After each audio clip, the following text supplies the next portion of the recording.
Greetings and welcome to In-Depth. I'm Dike Rostant. Chances are, if you do not know our guest overtly, one of the artists you do know and love looks to this lady for inspiration and vibes. Small in stature, big in energy and talent, she has been on our screens before she was a teenager in many forms. 12 and Under, Shades of Black with Kassav, or as a solo artist, be it dancer, singer, thespian, author. Karla Gonzales joins us to give us an idea of where we should be on the 1st of September and why.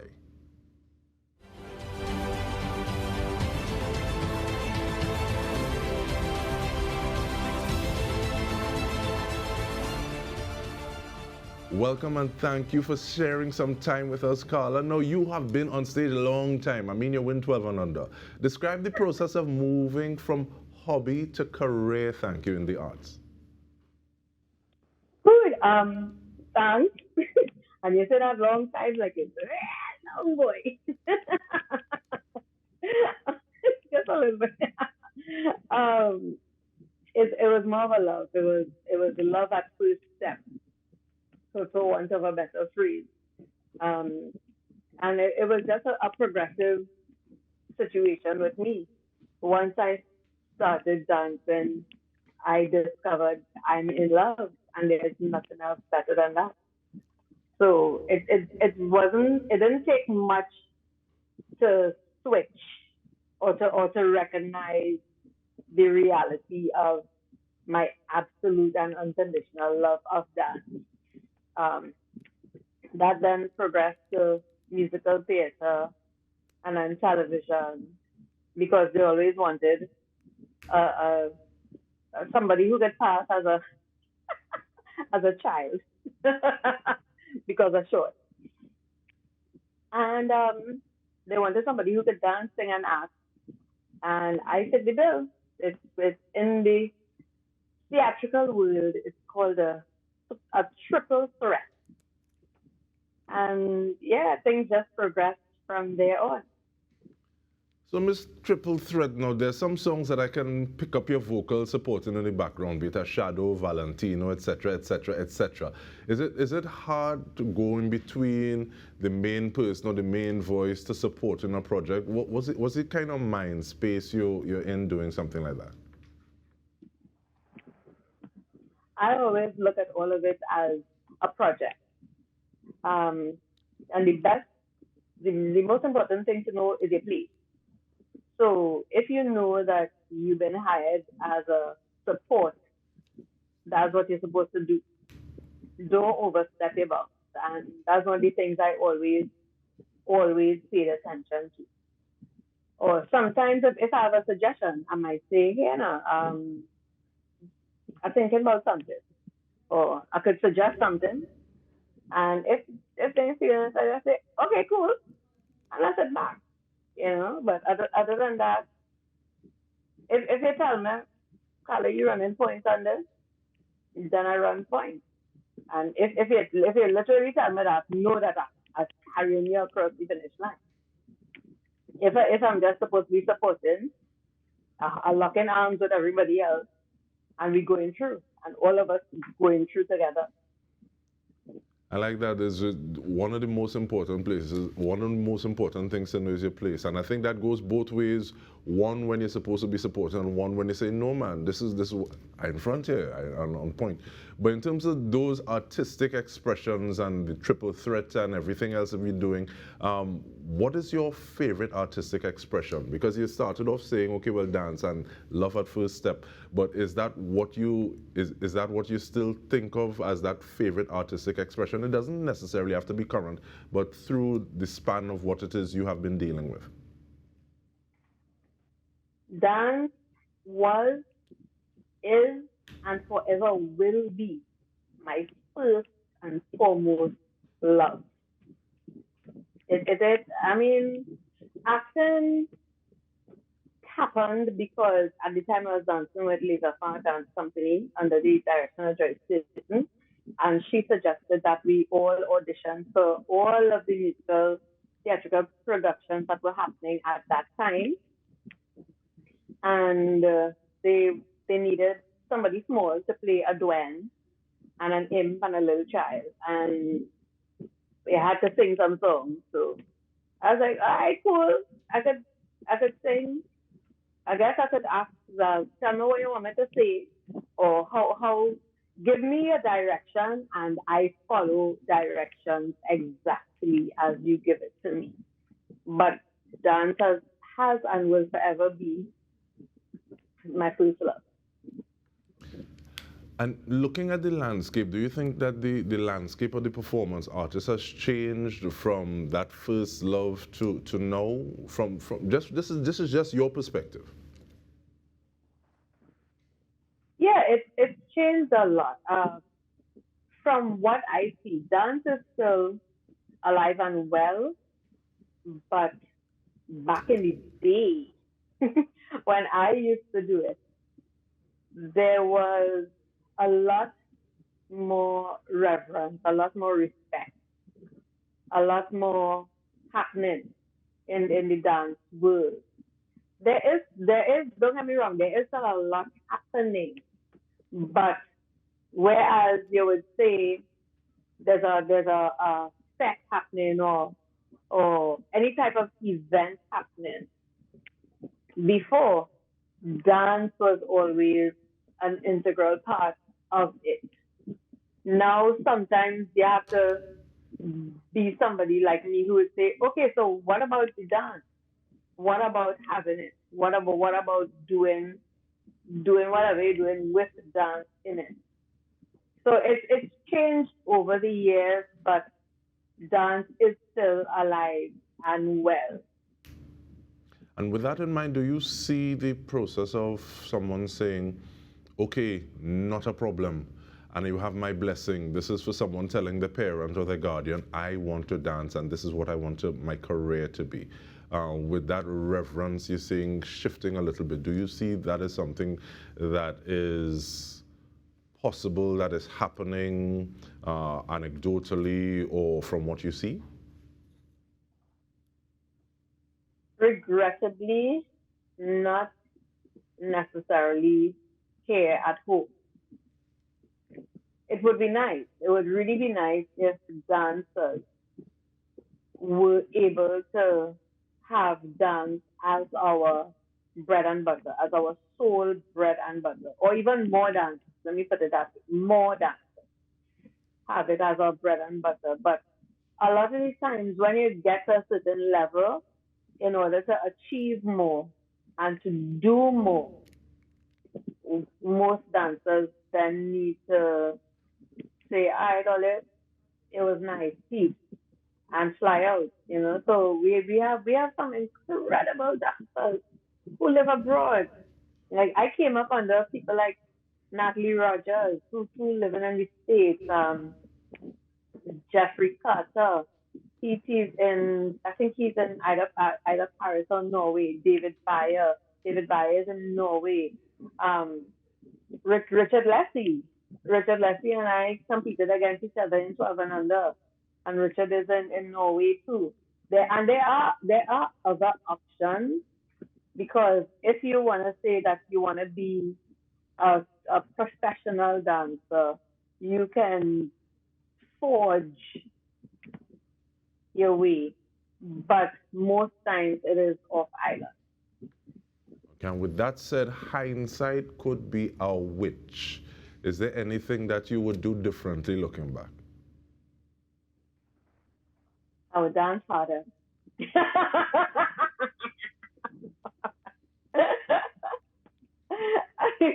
I would have danced more. I probably would have taken the opportunity to go abroad and dance as well. But I mean, I'm a firm believer in everything happens for a reason. And if I had done that, I may not have been able to turn to acting and also to singing, which singing allowed me to take care of my mother and my children for quite a few years well, and the opportunities that I was able to embrace and accept. But even within that time, like when I was a Kassav, yes, I was singing, but there was choreography. Uh, it I me personally, I always make dance work somehow. So even when I came back home and finally started having choreography with some calypso and even soca, um, I got to choreograph um, for people like Colin Lucas and Anson Douglas, but for the music videos and when they used to perform or compete rather the Soca Monarch. I was one of the people backstage there behind them, choreographing and getting the dancers and moving things along. And we are going to move things along and dance our way to a break. We're speaking with Karla Gonzales about her way of life, Joie de vie. Stay with us. We return with more.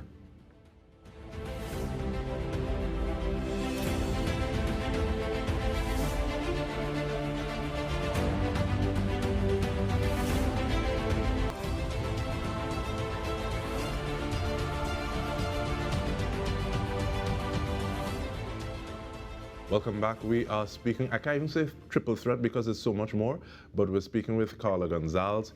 Someone asked me, Dike, we have any video going into this conversation? And I said, where are we going and choose it from? We're going to choose it from 12 and Under. We're going to take it from No Boundaries, where Karla played a person called Karla. We're gonna have you on stage going wee with David Rudder. What is we doing? So I said, as opposed to trying to pick from something from that, let's just go into the conversation. Pick from No Boundaries where I was acting as a 15-year-old school child when I was actually a married pregnant woman. Yeah, that feels like a common thread. Child, school child, when everything certain dimensions now. But the last question we You asked had to was, put that one in, right? I'm just saying, you said it first, so I'm just echoing, pursuing, yeah. But in terms of the last question we asked was looking back, but we want to look forward now, looking forward to September 1, and that sees us at the Queen's Hall in an effort to defray medical costs. Take us as far as you want down that rabbit hole, thank you.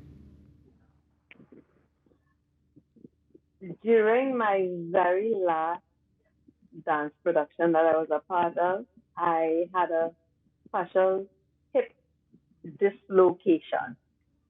Uh, that took me a couple days to get someone to pop it back in properly. And I didn't have the support that was necessary in terms of the therapy and stuff needed to follow up. And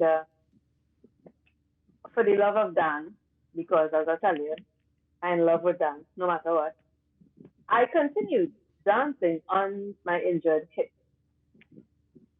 And unfortunately, within the last couple of years of immobility, thanks to COVID, I now have all my dance injuries, all my former dance injuries just popping up and going, hey, how you going? Remember me?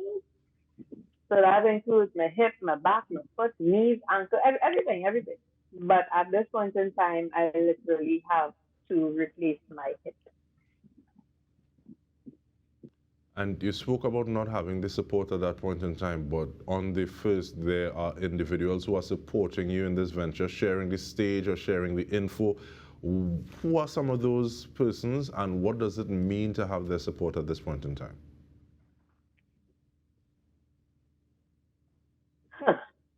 I am still extremely overwhelmed by the amount of support I am getting and I continue to get with this venture. Um, but I'm grateful. I'm grateful is not even the word, but I am supremely grateful for people like Michael Ming Lau Chitong, Terrence Shaw, Tony Paul, Bonnet Bigford, Mavis John, Candace Alcantara, Ruth Osman, Carl Beaver Henderson, Dean Williams, um, ooh, uh, Leandra, the Archer Sisters, Colonel Robert, I'm forgetting, like Prophet Benjamin. Oh, my son, first class. um, So for now, just came one as well. I'm forgetting plenty because it's a lot. It's almost barren. It's almost like a who's who of what. Just say yes. I approached multiple foreign players and fan players and Dane Gulston and Adrian Silver are the ones who really said like, Karla, you're walking around in too much pain, you need to do something, just have a show. We will perform. I produced a show for Dane Gulston and Carol Addison Christmas gone. Well, before Christmas, it was December 1st last year. And when they saw me moving around with my cane, they were like, no, no, no, no, no, you have to do something. And I'm like, I don't really want, blah, blah. But then, water more than flour. So I pulled it together. I started calling people. One at Bigfoot was like, yo, just tell me the time and place, please. Don't ask me no stupid. So I started asking people, and I got everybody that I asked who would be in Trinidad at the time. Lo and behold, Dane Gulston would not be here because he would be traveling at that time. But he still did a promotional video for me, which I will share as well. Adrian Silbert will be performing also. It's literally from, you're seeing like a wide collection of people that I have worked with over the years who just say yes and they coming through. And I mean, even like people like Celia Wells from Queen's Hall and Dean Rayside from Queen's Hall, stage management and lights and Martha Wright on sound, and we have Gerald Forbes, Faith Douglas, Nikita Henry, Tyker Phillips, all of them just pulling together and pulling my production together. I really want to say a huge thank you to Queen's Hall and their staff and everybody there who have said, yes, what can we do to help this be a success? My graphic designer is somebody I worked with like 10 years ago. And I call him and I go, yo, Sean Powell. I was like, I need some graphics. I need to do this, blah, blah, blah, blah. And he created it. Natasha Jones did the voice for it. Now, normally I'm a voice actor as well, but I was like, let me get somebody else to do it. It might look too, too much if I did my own voice. And just people keep coming, and it's really an extremely powerful show of love, and therefore an extremely huge form of gratitude that I'm dealing with. And on the night of the show, you will also see some creations by Tubi Young Designs as well. And you talk about people coming on, for people who are still trying to get there, how do they get tickets? You can either do it at Queen's Hall box office or ILE tickets.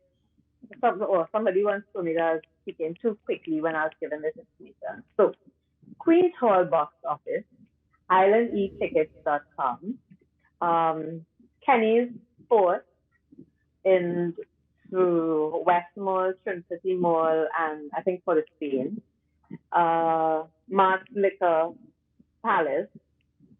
I'm forgetting somewhere else because my mind is always written on plenty stuff. But you have plenty places that you can go and check it out.